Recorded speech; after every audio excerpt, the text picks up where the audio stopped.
snores, and it's really become a problem in his life, and so he offered to do a one-man human lab for it and test out 3 different anti-snore products. You ready to show the tape? Let's see what happens. Cool, let's watch it.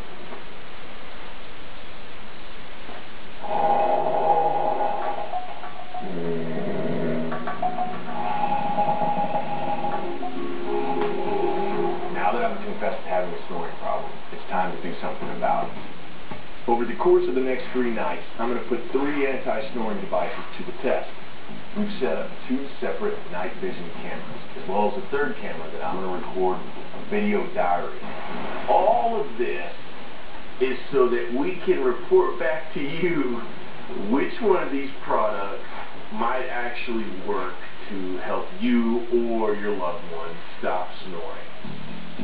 To keep it fair, we asked Colby to stick to the same bedtime routine each night. This is one camera pointed directly at my bed. Talk about eye in the sky. I don't know that I've ever been this vulnerable in my entire life. First night, to breathe right, let's see. Remove the liner and place the strip on your nose. Rub gently to secure. Seems easy enough.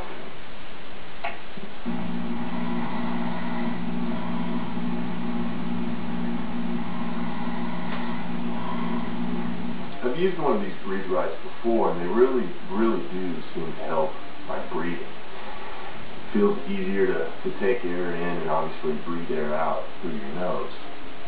I guess the tape will tell whether or not it curbs my snoring.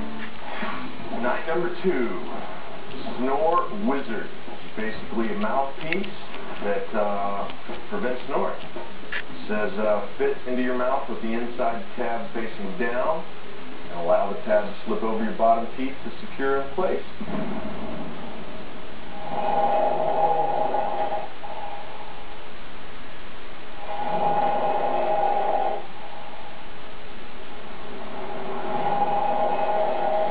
It's the middle of the night, and I had to wake up because my throat's so dry. The mouthpiece forces you to breathe out of your mouth, which may or may not prevent snoring. I don't know yet. Here's my verdict on the Snore Wizard. Woke up this morning, my voice is hoarse, my throat's dry, but I do feel rested, so I'm not sure if it helped my snoring at all, but maybe it helped me sleep a little better. Night number 3, and I'm going to be trying out the rematee, which is a t-shirt actually designed to prevent snoring. This little ingenious device is designed to prevent you from sleeping on your back. Oh.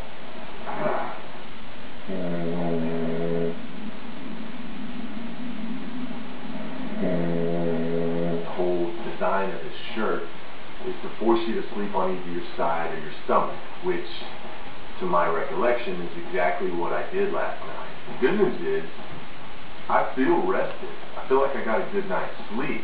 I don't know what kind of fashion statement it's making, but it definitely helped me get a good night's sleep.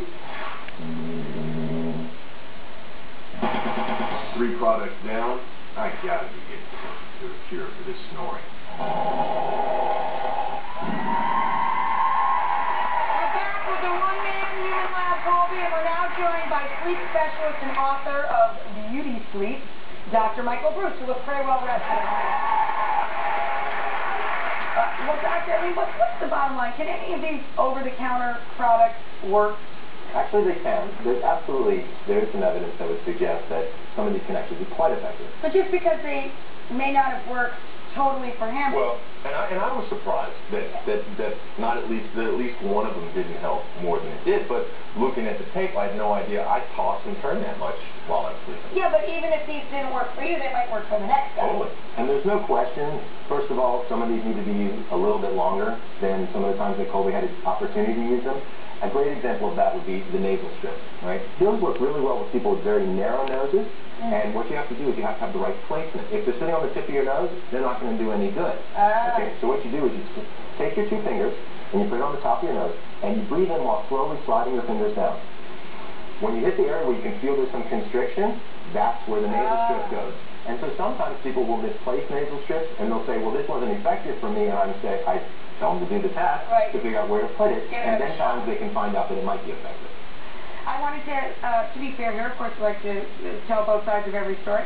We have a couple of statements I'm going to throw at you. The statement from rematee, they say it does work very well for many people. The most suitable candidates are people who know they snore less while sleeping on their side compared to their back. And one of the things we know about this type of t-shirt is it's actually based on some very real principles in sleep medicine. So, in the statement from the makers of the Breathe Right nasal strips, are that many clinical studies have proven to reduce the frequency and loudness of snoring with nightly use of that product. And that's when maybe you want to just ask your doctor, heads up, where would you put this? Exactly. All right. So, what can Colby do at this point now? Well, the first thing we need to think about is some of the things that he could do right now before he would necessarily end up in a doctor's office, because there are physical reasons and behavioral reasons why somebody might snore. So these tackle some of the behavioral reasons, but we also need to think about things like alcohol ingestion. So the more alcohol you drink, the more relaxed your muscles become, the more you snore. Other areas that we can think about are looking physically at what's going on with Colby. Because Colby, you know, there's possibility that something could be potentially going on with his nose. So let me ask you two things, Colby. A, would you be willing to take this now a step further? And what would that step be? What would your suggestion be? Well, I would say we need to bring him into a sleep laboratory. Number one, we got to find out, does he have obstructive sleep apnea, or is it simply snoring? And that will give us a really good understanding of which way to guide his treatment. How long does the person have to stay diagnostically in a sleep lab for it to be of any use? 1 night. That's it? One night, come on. Let's do it. One night. You want Miss Florence, You want this bad, right? You guys haven't done it for many nights so far. Let's do it. Can you guys get this done in a week? No. I can do it if you can do it. Let's do it. All right, then who is in? So, Colby is going to check himself into the Doc Sleep Lab for a night, and then we'll have him back next week and find out, well, if he's curable or not. I'm sure he is. Don't get worried. Meanwhile,